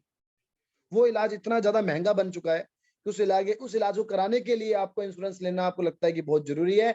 चाहे आप पता नहीं आप बीमार पड़ने वाले हैं या नहीं, आपको भी नहीं मालूम है, पर उससे बचने के लिए आप पहले ही कई लाखों रुपए का या करोड़ों रुपए का एक इंश्योरेंस लेके रखते हैं। तो बेसिकली एक तरह का ट्रैप है, एक तरह का माइंडसेट है, एक माइंड वॉश है, या कहें तो एक तरह का ऐसा जाल है जिसमें हम और आप फंस चुके हैं। मतलब ये कहता है कि जब मैं ट्रेनिंग देता हूँ तो लोग मुझे कहते हैं, अच्छा आप कहते हो कि दुनिया में तीसरा कोच डॉक्टर लोगों को मार रहे हैं? अच्छा, तो वो कहते हैं कि ये तो आप वही वाले जमाने की बात करो जब हमने गैलीलियो को ये बात समझाई थी, गैलीलियो ने लोगों को, कि पृथ्वी सूरज के चक्कर मारती है, ना कि सूरज पृथ्वी के चक्कर मारता है, पृथ्वी गोल है ना कि फ्लैट है। ये तो उस जमाने की बात होगी। आप दवाइयों में वही बात कर रहे हो कि जो ये दवाइयां हैं, ये दवाइयां ही आपकी मौत का कारण है, ये दवाइयां ही आपकी बीमारी का कारण है, यही दवाइयां हैं जिसकी वजह से आपको हेल्थ इंश्योरेंस खरीदना पड़ता है। और इन्हीं दवाइयों को खरीदने के लिए इन्हीं दवाइयों से हेल्थ इंश्योरेंस की वजह जो आदत पड़ी है। तो एक तरह का ऐसा माइंड वॉश, एक ऐसा जाल, एक ऐसा सिस्टम तैयार हो चुका है जिसमें हम और आप बहुत बुरी तरीके से जकड़ चुके हैं, और इससे बाहर निकल पाना हमारे और आपके लिए एक बहुत बड़ा चैलेंज है। इसीलिए मैं आप लोगों से हाथ जोड़ के रिक्वेस्ट करता हूं कि प्लीज इस तरह की जो जानकारी है, इस तरह की जो एजुकेशन है, वो आप अपने ऊपर अप्लाई करें, अपने आप को हेल्दी बनाएं। और ये खुद डॉक्टर बोल रहा है कि आपके शरीर की जो हीलिंग एबिलिटी है वो इतनी ज्यादा है कि शरीर अपने आप को इतनी जल्दी ठीक कर सकता है जितना जल्दी कोई भी दवाई भी ठीक नहीं कर सकती। बस शरीर अपने सही स्टेट में होना चाहिए। जब तक आपका ऑर्गन, आपकी बॉडी सही स्टेट में नहीं है, वो खुद को रिपेयर नहीं कर सकता। उसके लिए आपको इन दवाइयों की जरूरत पड़ती है। अदरवाइज आपकी बॉडी, आपके ऑर्गेनिज्म इतने अच्छे हैं कि आपको कभी बीमारी का सामना करना ही ना पड़े। तो this is may be the today's topic and hope so आपको बहुत अच्छे से चीजें क्लियर हुई हो 6 मॉड्यूल्स के अंदर। आपके कोई भी 6 मॉड्यूल्स के अंदर आपने जो भी सीखा हो, भगवान करे आपकी लाइफ में वो आपकी हेल्थ को लेके आए, आपका परिवार हेल्दी और सुखी रहे, आप कामयाब बने। That's all I want to say. Session का टाइम ओवर हो चुका है, तो अब हम ज्यादा और वक्त ना लेंगे, फटाफट एक आध दो लोगों के सवाल लेके इसे क्लोज करेंगे आज। It is enough right now. So Reena ji, आपका कोई सवाल है तो आप पूछ सकते हैं।